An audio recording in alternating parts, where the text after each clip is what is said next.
for the I don't rest of believe it. you I'm just going won't. to breathe. Right. Ready? Okay.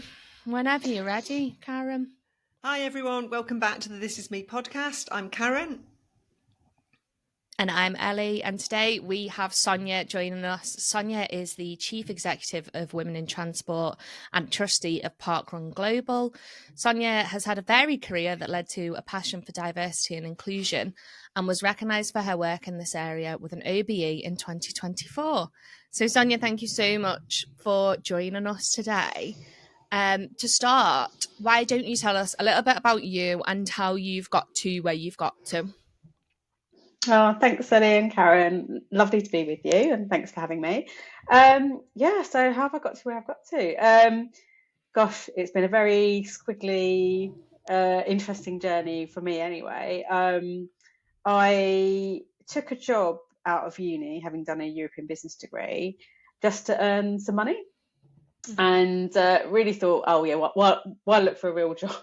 I'll work in this transport survey team where my brother had worked, and his scout leader was the director, and it ended up leading to a job as a transport planner, and then it turned into a 20-year career in transport. I ended up doing lots of different roles, and about 18 years ago I joined Women in Transport, what was WTS London at the time, just to get a professional development, to grow my network, to sort of take control of my own career. And I always say it's the best professional decision that I've ever made, and I stand by that. I became a volunteer for the organisation in 2013 as the events chair, and I thought, originally it was just going to be a few hours a month or something. Of course, it was a lot more than that. And then I became the vice president in 2017 and led the rebrand to Women in Transport.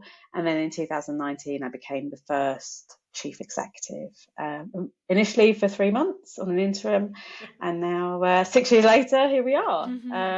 And I've also, in that time, since 2019, got married and had 2 children. And gone, lockdown and everything else, so as everybody else has. So it's been busy few years. Yeah. So tell us. I didn't realise Women in Transport in its current entity have been around for so long, which is like. So did you say that it started? When did you say it started? 2005. So it's our 20th anniversary this year. We've been celebrating. I didn't realise that. Having seen it on your June. LinkedIn, dear me. Yeah.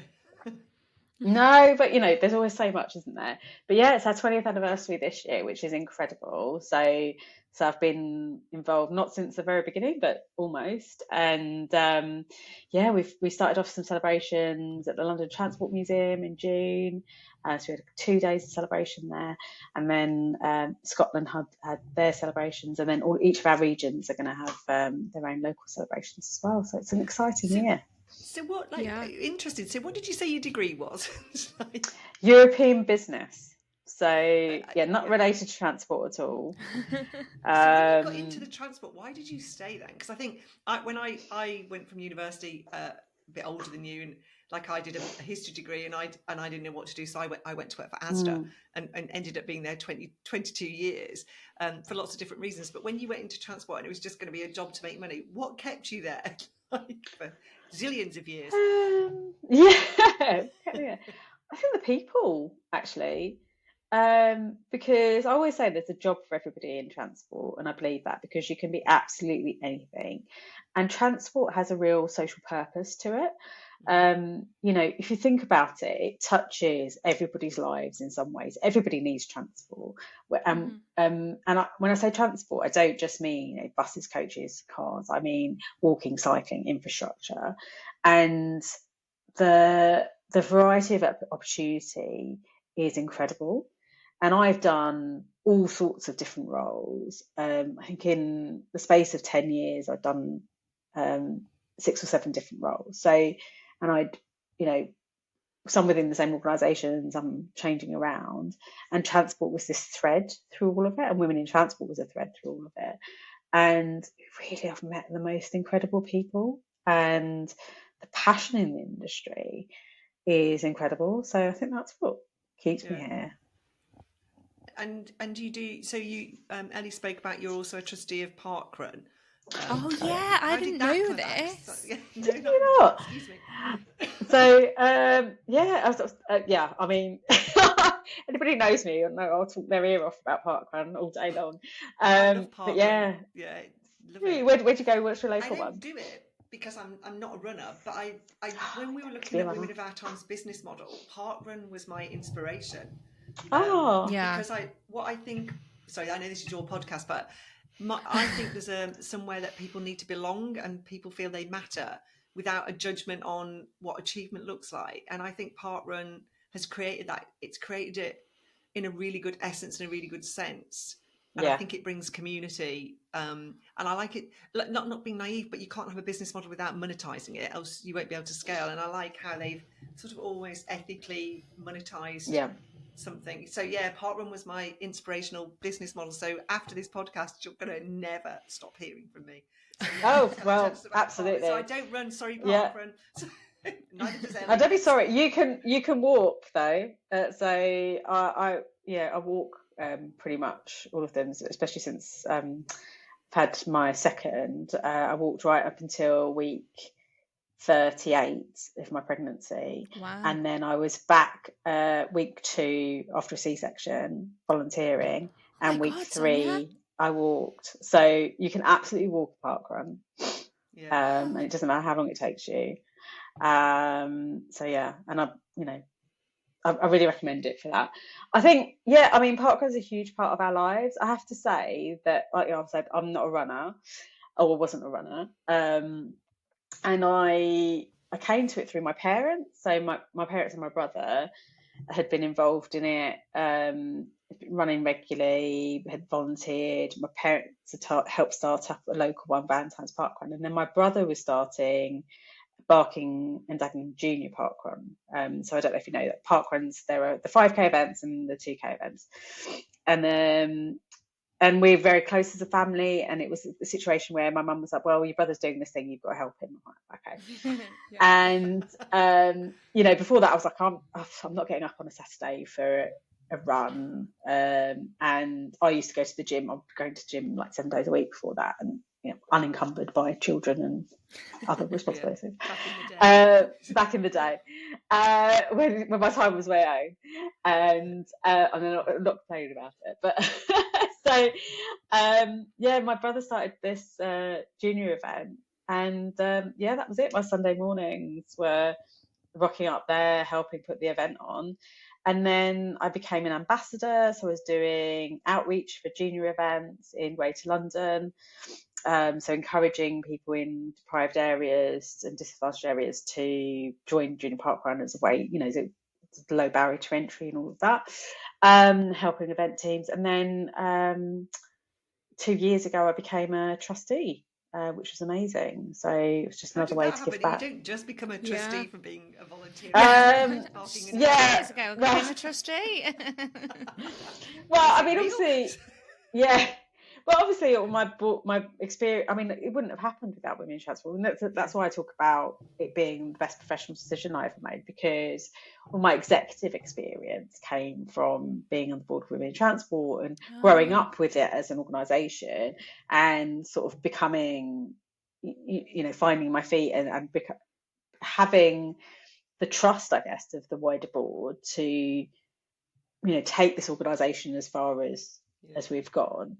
And so I had that experience. I had the ambassador experience and the core team experience. And when the applications, there were applications for the trustee role, and I, like many women, thought to myself, oh well, they won't want me. But actually somebody within Parkrun said, oh, actually we do want somebody with core team experience and that combination of exec experience, so it's worth applying. So I applied, not thinking that I would get anywhere with it, to be honest. So that imposter syndrome, right? And then got shortlisted for interview, went for interview, was very honest in my interview. Again, not thinking that I would get anywhere. And then, then I got appointed, which That's was amazing. amazing. Yeah. And there's just the most incredible people on the board. We've got like the chief exec of British Gymnastics and all these just amazing people. And so it's a fantastic experience. And I'm giving back to an organisation that fundamentally has transformed our lives. So we go every Saturday, pretty much every Saturday and Sunday. I've toured. We take both our kids. So my daughter now, she's 5. She does junior parkrun and the 5K. So she does the 7K over the weekend. My husband does it, both my parents. My dad just did his 500th, and he's 80 this year. He'll be 80 next month. And my brother does it. So it's a big family. No pressure if you thing. want to have some time off. No. I mean, this weekend we actually did a running event. So my parents and my brother all did go to parkrun, but me and my husband decided that it was a bit much because we were camping over the weekend. So we did a 24-hour relay race. So I did 3 rounds. My husband did 3 rounds. We did 18 miles each. God. And my mum did a marathon distance. Plus, she did parkrun, so she did 26 miles. No, more than 26. That's 29. Insane. Yeah. What do you think? What does running give you all then? What does it give you that motivates you to get up, like when it's raining or icy or snowy? What is it that it gives you, Sonya? Space, time. It's just, as I was running on in the early hours, I was thinking it's just time in your own head, away from devices. So I didn't run with any headphones or anything like that at the weekend, and sometimes I do. Sometimes I listen to something, but it's just I don't know about you, but we're always switched on. Mm-hmm. And even when you go to sleep, you've got your to-do list. You've got your thinking about what have I got to do, what emails I've got to answer. Your phone's always pinging, whatever. And for me, you don't need anything special to go for a run. You can lace up any time, as long as you've got a pair of trainers, and they don't. Maybe, but even you walk, run, or go for a walk, that's equally as good. But it's just time in your own head, really, and you don't have to think about anything. You can think about everything.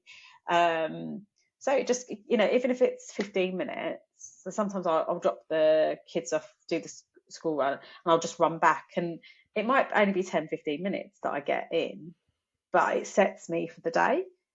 It just refreshes me. It's given me a chance to just have a break, like a mental break.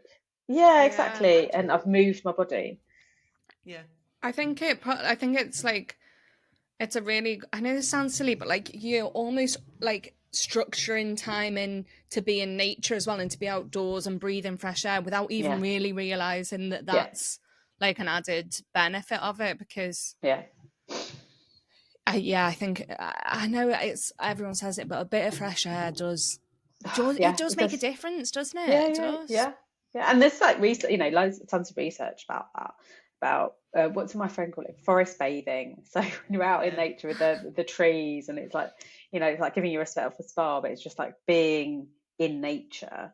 Mm-hmm. And there's so much benefit for us as a family. So we have that routine of some people say, well, you don't get a lie in or you don't get breakfast, but you probably weren't getting a lie in anyway. You weren't getting my daughter was up this morning at 7 a.m. I was like, get up. I want to get up. I want to have breakfast. And it's time to start the day. And my son's like, awake and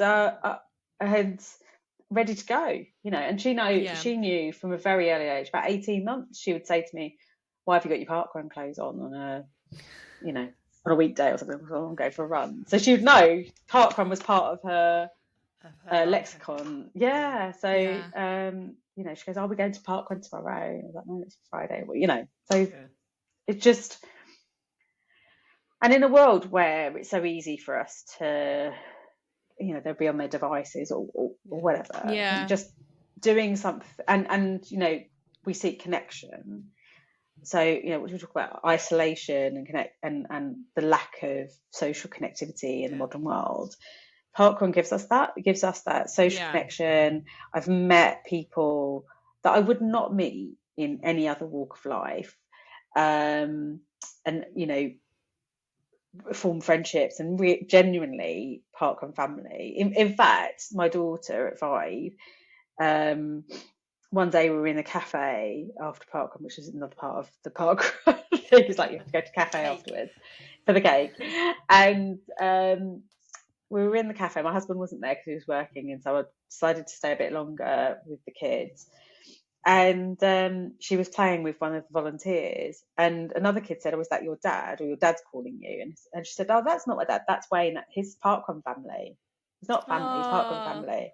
I was like, that was like just touched my heart. I was so like, nice. oh, that's sweet. Like without us telling her that, that's what she's obviously overheard us say something like that, but that's what it means. It's like somebody who is really a complete stranger in every other walk of life has become so close that trust, you can consider them family. It's trust with it's trust. There's so much, like I was reading the other week about parents that are chipping their kids because they're so worried about them going out. Like when I was a kid, you would be let out, like, and you would go and you didn't have a phone, and I think there's something about finding a place, because children do need to trust adults, don't they? We can't be naive, and I think that's really lovely that they attribute the parkrun family meaning trust.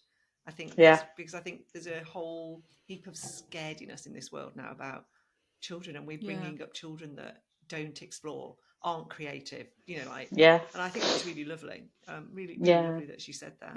So with women in transport, then how do you, like, you were chief exec? When did you take on the chief exec role, did you say? Sorry, 2019, January 2019. What did you want it to be? I can't believe that. I know, that's really crazy, isn't it? That's what mental, did you want it to be? Like, what did you want it to bring to this world with all the things that are important to you?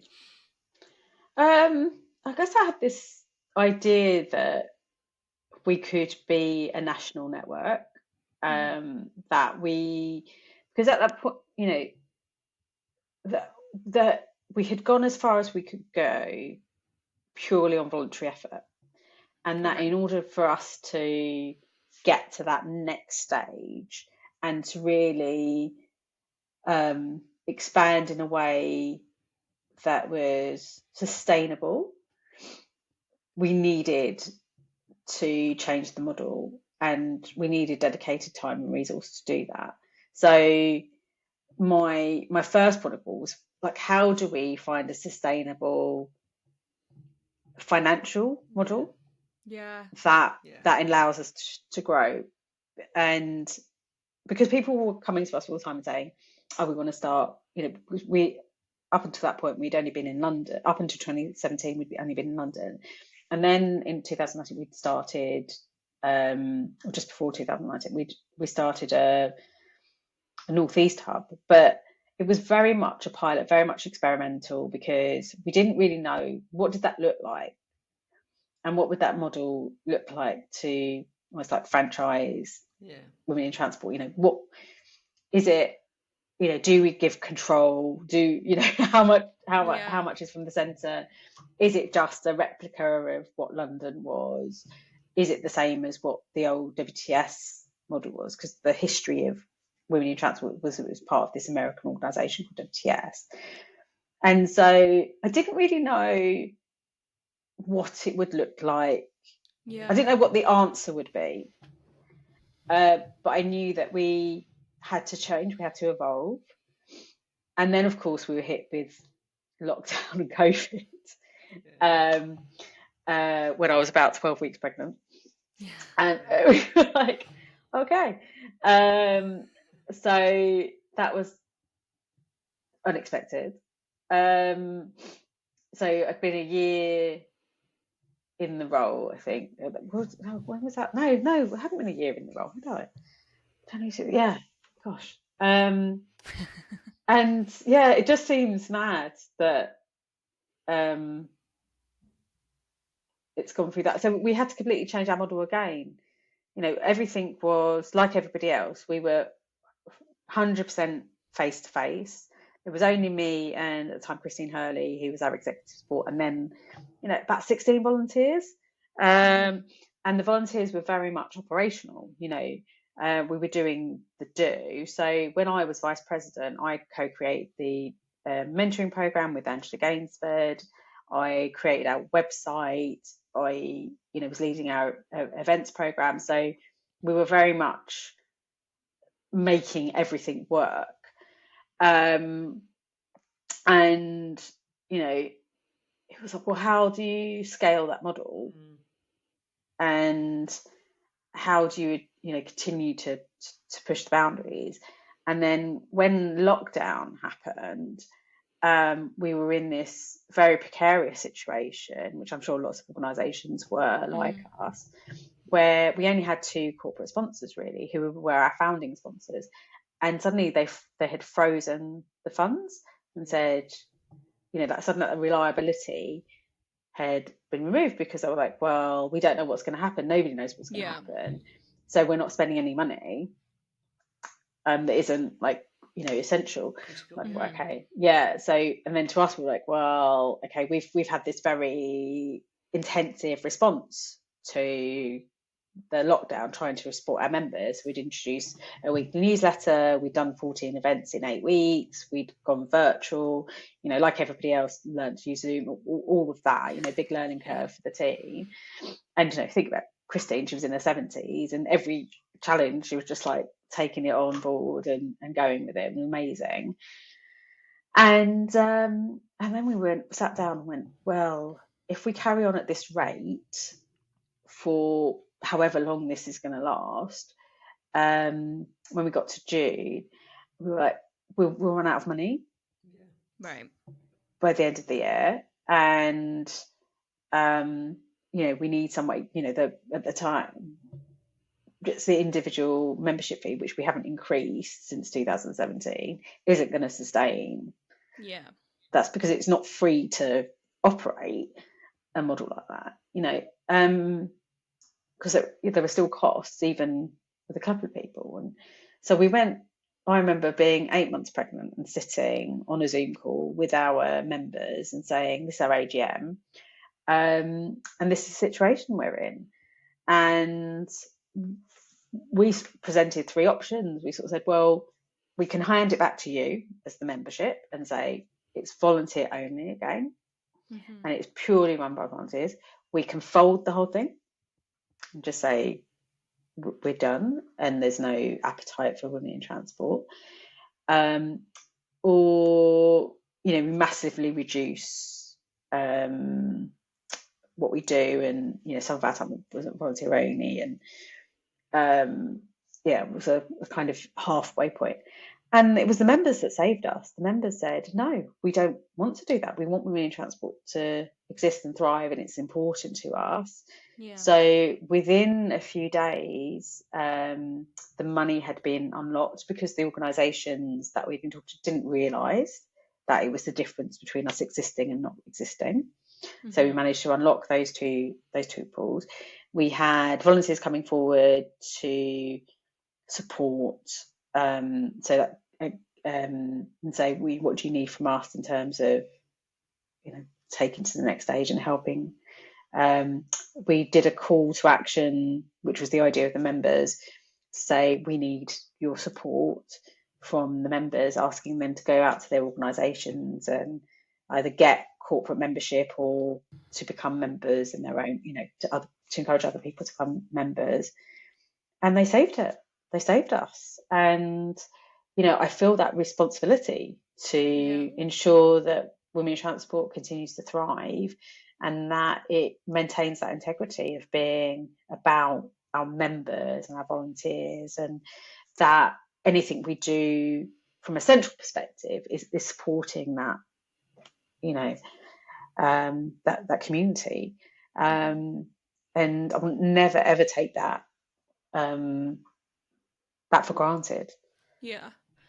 Because you've had so much growth from what it sounds like, you're saying prior to, I think you said 2017, it was only London based, and then what's happened since then until now, which in the grand scheme of things, not a lot of time at all.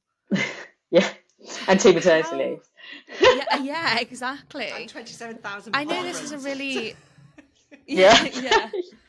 And it's a really broad question, but how has that happened, and how has that growth happened, or how do you think that growth has happened as quickly as it has, and where this takeoff has sort of come from? Yes, so it's a few different things. It's not any one thing, I think. So to put it in context, in 2017, before we made the change from WTS to Women in Transport, we were 120 members, one Right. location, and 16 volunteers, and less than 3,000 followers across our socials, right? So today, 20 years, 9 regional hubs, just shy of around 1,800 members.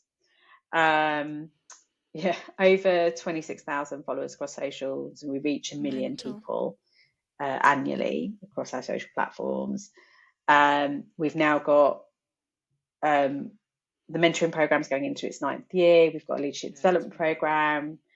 Thank you. And leadership development program runs 3 times a year. We've got an equity index report that's coming out for the 2nd year. We've got intersectionality workstream, which we do podcast, book club, white papers. One of the white papers got shortlisted this year.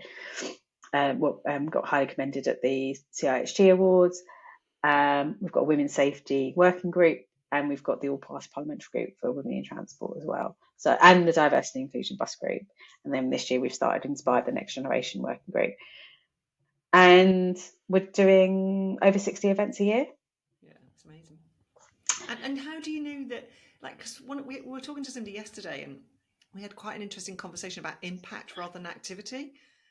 Yeah. And also not making yourself accountable or responsible for outcomes for people. How do you know the impact you're having? And the second follow-up to that is, which I think is really interesting, is has that changed what people need from you over the last 5 years? So what impact are you having, and how do you know? And are people wanting different things from you now? Because that's that impact on the individual, isn't it? Does that make sense? Yeah. So it's 3 questions.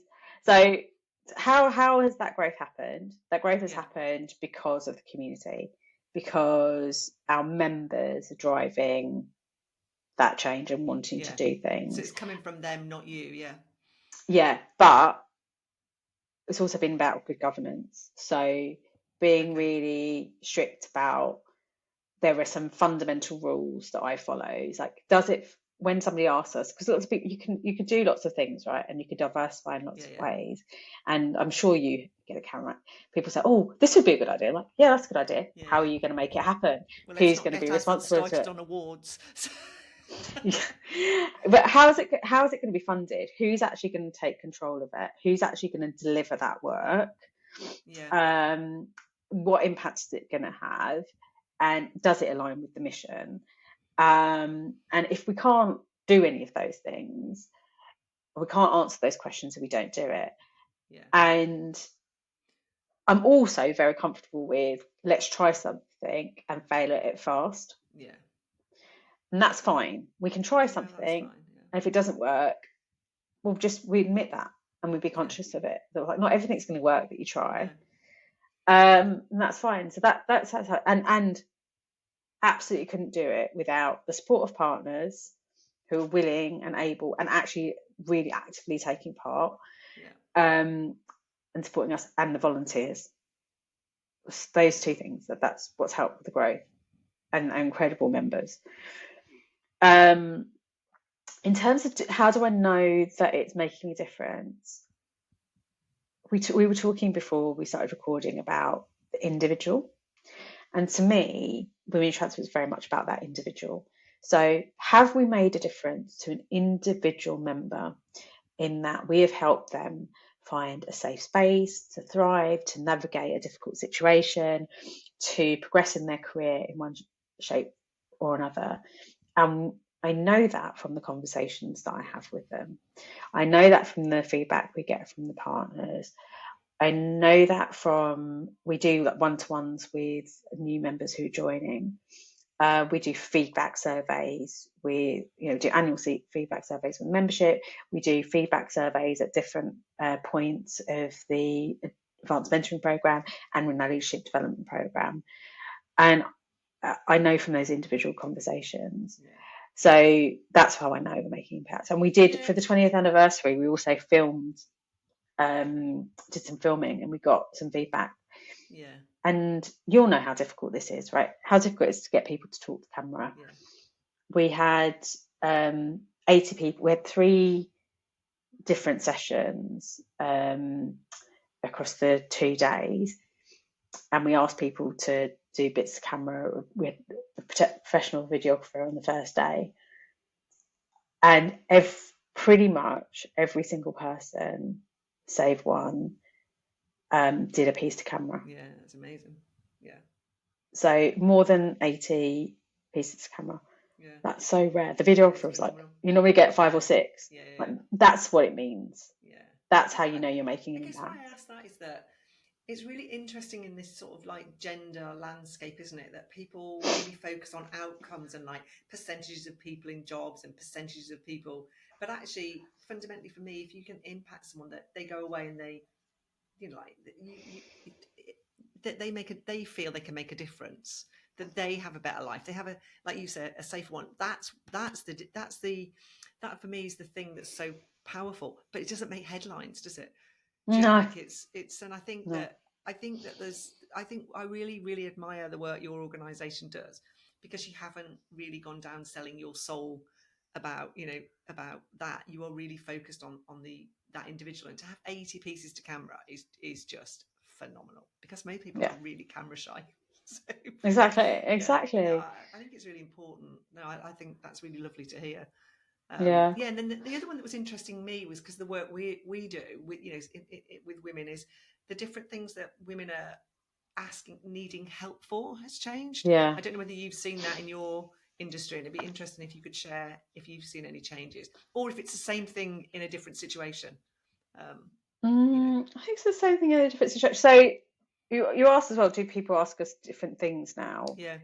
As well. So yes, I think people, as our influence has grown and our voice is seen as a voice of women across the transport sector, so people come to us for advice, and people come to us for our input into policy, our opinion on things, our thoughts on whether something is a good idea, or our connections. So that has changed, I think. Good. So it's being seen as something credible in the in the wider landscape. So that really I think has changed. The question about what women need is different. I'm not sure that it's changed. I think it depends. It's a very individual thing, because I was talking to somebody yesterday, talking about how we're there for women across the whole life cycle of their career. And so in for example, the mentoring program, I've seen women who have been on the very first program, so 9 years ago, and it was at the very early point in their career, and they were looking for that kind of startup. How do I navigate this particular situation? Very, very specific, right? And how do I gain momentum? And then they've come back later on in their career again to the program because it helped them at that early stage, because they've had maybe 2 maternity leaves and now find themselves pushed to the side, still wanting, they want to give back, they want to progress their career, they still have a lot to give, but they feel like they're just being overlooked for opportunities, and how do they navigate that new reality for them? And so because the program helped them at the earlier stage, they know they could help them again with a different situation. So I think what we do have now is, I think, more awareness of, say, the stuff that Shireen Alicani has been leading for us on the intersectionality side, is like looking at, not just the gender stuff, but the intersections of different things. So we've done that white paper about navigating parenthood. We've got a menopause one coming out in September, and an intergenerational workforces one coming out in October. So this is the first time that we've got 5 different generations working together. So I think the nature of work is changing, and also, it's a very challenging geopolitical landscape. Diversity and inclusion, as you are very well aware, is sometimes very much pushed to the side. It is extremely challenging, I think, with some of the things that are going on in the world, to think about women's rights. And there's there's always conflict. But you get this extreme of, we've done gender. And then this awareness that there is so much work to do. So I read something on LinkedIn yesterday, which I sort of shared, and I don't very often share things like that, but it was by a guy I really admire, and it was about hope. And it really resonated with me, because what he was saying was that we really need hope in this world to navigate what's going on. And I think that it really resonated with me. And I think I can hear that with what you're talking about, which is we've got to be hopeful that if we still stand in this space, and we might be fighting at a more base level, isn't it now? We are really going back to rights rather than how we're going to achieve that. Do you think hope is something that is important for 100%. And I think, we've just, for those that have been at it for a long time, well, I've been I'm ready to put my boots in. No, I'm not. I think hope is extremely important, and I think just knowing that this too will pass, that it might sound trite, but we're stronger together, and we need to stick at it, and we need to support each other, and continue to do the right things, and to really lean into those people, those organisations that believe in that and continue to do the right things, and know that there are those people out there. And it is tough. I spoke to one of our members the other day who's is in the later years of her career, but still has loads to give back, and is feeling quite disheartened, having been made redundant, and really struggling with some ageism actually out in the market. And I was thinking, trying to find ways to help her, but thinking, you will find something. You will find an organisation that will value the experience and the variety and what you have to offer. But I guess in our job as women in transport is to provide a soft landing, and to provide a safe space for that person to express themselves, to find connection and community, and do what we can to support them through that period. Sorry, my apologies. I had to nip off there for a minute, so I missed a bit of the conversation. So I apologise if you guys have covered it. I think I was sort of interested in how you sort of got into this, really. Like, well, what was it about women in transport that? Because I'm presuming you joined as a member yourself, and how did you sort of fall into women in transport, and then find yourself in the position that you are today, which is running it?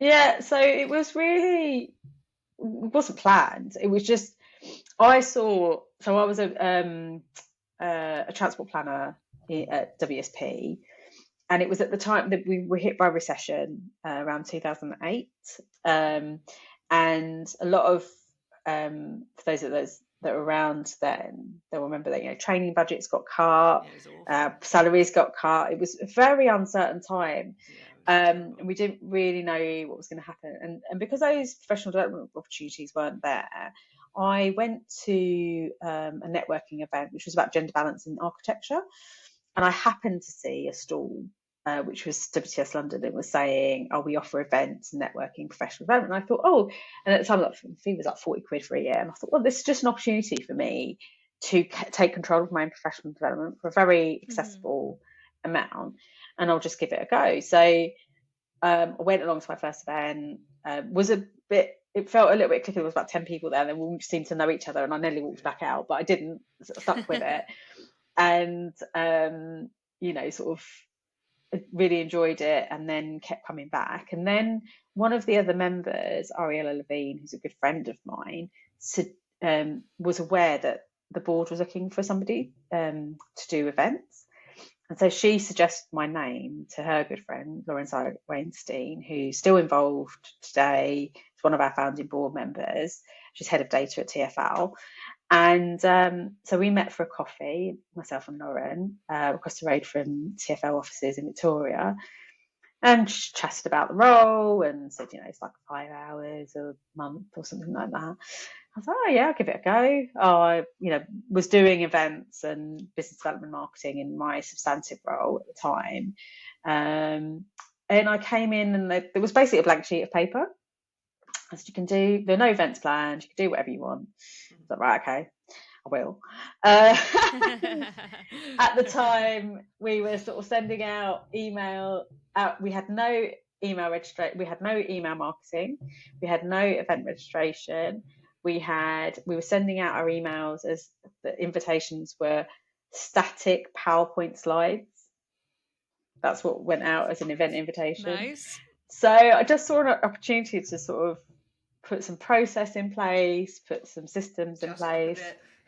Yeah, I was like, we could, we could do things a bit differently here. So I did 8 events in that first 8 months, I think, and then 24 the year after, and then 42. Wow. And then it was just, it became a passion. I got really into it and had the opportunity to co-design the mentoring program, then suggested the idea of completely breaking away from the WTS model and becoming our own independent organisation, and seeing an opportunity there for us to really serve the membership in a way that we weren't able to do under the guise of WTS. And then I guess every time I suggested something, the board went yes and give it a go. And I was like, how have you grown over those years, though? Like you personally, this is like, that's the organisation, but where was Sonya at the beginning and where's Sonya now? Clearly you're a mum of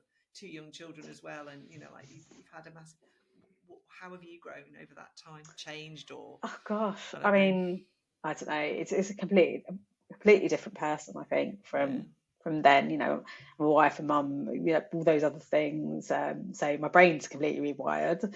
I think I might be perimenopausal and postnatal, which is a joy in itself. So I didn't know that was possible until recently. I was like, oh, okay, this is happening, great. So with Women Transport Menopause Club has helped me become aware of that possibility. So there's all of that going on in the background, and I've been on this journey with parkrun as well.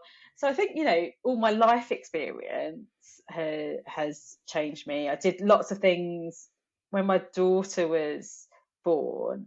I only took 11 weeks off, and I was also working for G4S on an interim basis, doing internal comms for all of the COVID-19 testing centres, so like 12,000 staff.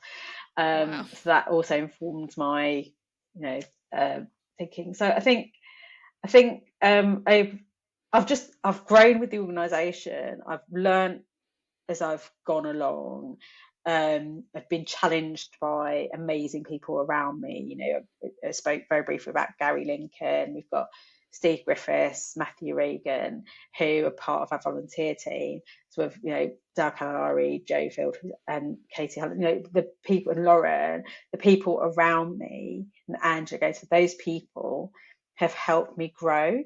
They've been my mentors. They've helped be a sounding board. They've helped the organisation. They've helped me think about the turns in the road. Am I making the right decisions? And help me grow as a person and really challenge myself. So yeah, I mean, gosh, I don't know.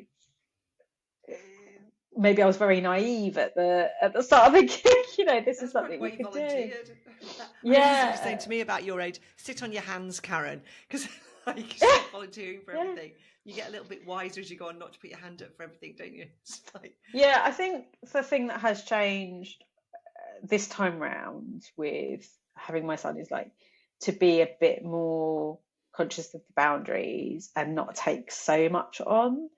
You know, I am 5 years older. I don't necessarily want to be working, you know, till 1 o'clock in the morning, 7 days a week, spreading myself very thinly. You know, when you're coming to this stage, you need to look after your mental and physical health, and be really conscious that unless you fill your own cup, you can't be there and have longevity and do what you need to do, both for yourself, your organisation, your family. And I do want to be around to see my kids grow up and support them. So and to shepherd the organisation. So I need to be conscious of that, you know, and that's probably things that I took for granted at an earlier stage. Do you think that that's something that you're good at, like confident within yourself to do it, or do you think that's something that you're still learning how to navigate? Because I think everyone knows that they need to put boundaries in place and they know that they need to look after their mental well-being, but the reality of that is sometimes not the same. Again, I've learned a lot through like the Women in Transport events and the coaches and the people I've met, like Karen as well. And the skills. You know,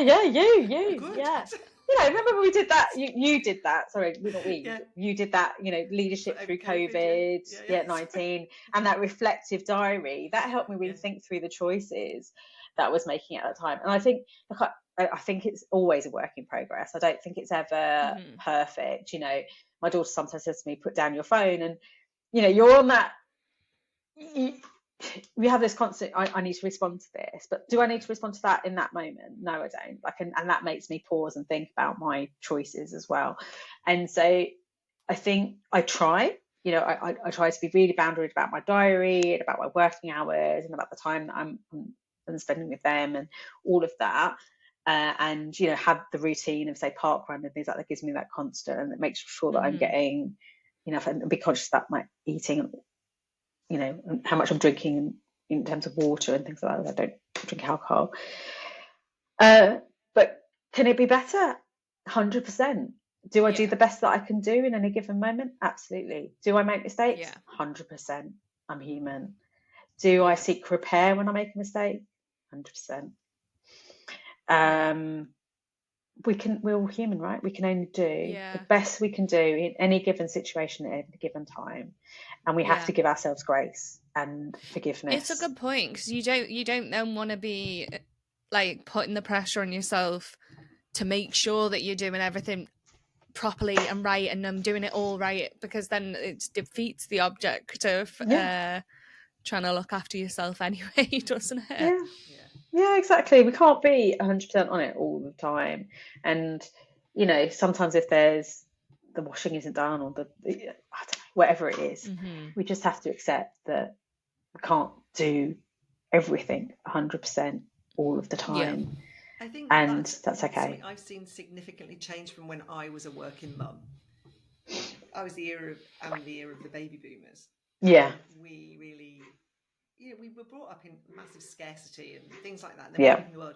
And as I look back now, when I was a mum with my children your age, and you didn't think you could compromise. You know, you did. Yes. You thought it was really tough. And you look back now and you think, oh my God. And that is like society and its expectations of you and its things like that. And I do think that is something that has changed much for the better for working parents, not just for working mums. I think there's an acceptance that you can't have everything. Something's got, and it's still compromised, but at least you can say it out loud. So I do think it's something that's changed. I think that's right. My mum, both my parents worked really, really hard, and we saw that. And as I was growing up, my mum said, you don't always have to give 100%. I said, yeah, but that's not what you did, and that's not the example you gave us. And still not, she still doesn't turn. My mum's 73, and she's like, although she's retired, she never switches off. She's like always doing stuff. So but I think you're right. I think COVID helped with that, actually. It's the one good thing that came out of it. A real, you know, that insight into people's lives and being conscious that work wasn't everything. Yeah. And I think we have to be really mindful as leaders not to backtrack on that, because, you know, this push back to the office. Well, you can see it happening now, can't you? Yeah. You can see it happening. Yeah. Yeah. So we need to not lose that human element of what we gain. Not for today, but what I find really astounding about this pushback to the office, it's being done as dictates, not as consultation, which I think is really intriguing, is the word I would use for it. Don't get me wrong, I think there's balance to be had, because I can understand the value of that in-person connection, and I do see sort of graduate apprentices and younger people struggling with social skills and not having what we probably had, which was to learn from somebody else. Yeah. It in person, like I learned a lot from, you know, sitting next to somebody and them showing me a visibility display or whatever it was. And having those water cooler moments. But it's on us then as leaders, can we recreate that connection and make sure that they're not left behind, and make sure that we almost have like an individualized approach to what people need. So we're not scared that disadvantages somebody else, but we actually think about what does the individual need in order to thrive. Yeah, and it's interesting because it really hasn't been done before. Do you know, like a lot of things are like, oh, it would never been done before, and you think it has, but actually, I'd never thought about the fact that, how are they supposed to know if they've literally never been in that environment and that they don't know? Yeah. Because like lots of company on early engagement in organisations, and I knew belonging would come out because I knew it would, but mattering at work was the other really interesting one, and that was different to being appreciated and recognised. And a lot of what people said was, to Ellie's point, you didn't feel you mattered because you weren't there with people. Do you know, like a lot of it was that you weren't face to face. You're unseen, you're invisible. We can't ignore that. But I think that's why things that you do, like women in transport and parkrun, which I'm in massive admirer of, actually help people feel they matter, and they bring volunteers in with respect and need. I always think it's like eldership, you know, like it's about that wisdom, that not dismissing someone because of something, and I really love that. I think that's why it's so successful, and probably a little bit about what, other than you're a massive powerhouse with your team, but why Women in Transport is growing where perhaps others aren't, you know. So thank you. Well, you're always welcome to come and do a park walk with me anytime. Okay. I do exercise, but I'm not even going to say why running's not good for me, but it's to do with my anatomy, let's say. Walking, we can walk. Yeah, I like walking. Yeah. So anyway, thank you very much for my exercise tips, Sonia. Yeah. So what does the sort of next 6 months look like for you, if you know? So we always have a break in August. So it's nice to have a little pause. We give everybody a well-deserved rest, all our volunteers, and also take the August break for school holidays, which we've done prior to all of us having children. And then we go full pelt into a very, very busy autumn, which is always one of our busiest periods. So we'll have autumn reception, lots of events, autumn reception, Highways UK, mobility camp in Wales as well, Highways UK in Birmingham. We'll have the advanced programme relaunching for the 9th year, which is our mentoring programme, leadership development programme, launch again in September. And then lots of celebrations for our 20th anniversary across the rest of the regional hubs, and mince pies and networking, which is our traditional December networking, which we have like roadshow across all of the regions as well. So that will take us into the second week of December before we have a pause for the kind of festive period into January, and then we'll go full pelt again, running into International Women's Day and relaunching the Equity Index. As I mentioned earlier, we've got a couple of white papers coming out. So the menopause white paper will come out in September for the autumn reception, and then the intergenerational one in October for Highways UK. And then we'll look at planning the next one and thinking about topics for the next one. So and then quiet then.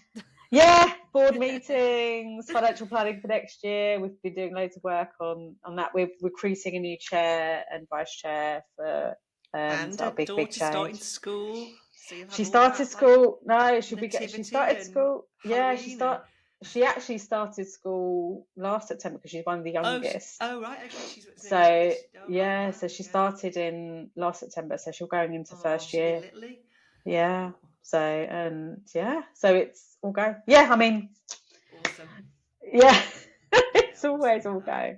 No, thank you. That's it. I mean, I could talk to you for hours, but we've only like what's that word? Touch the surface. Is that the right? I always get the phrases right, but yeah. No, I think it's really in admiration of what you've done. No. Yeah, definitely. So, last and final question for you, Sonya. If you had to choose a song that would be the theme song for your life, whether that be in general or just at the moment, what would it be? You challenged me on this. I think it's like something like Moving On Up. It's always like that.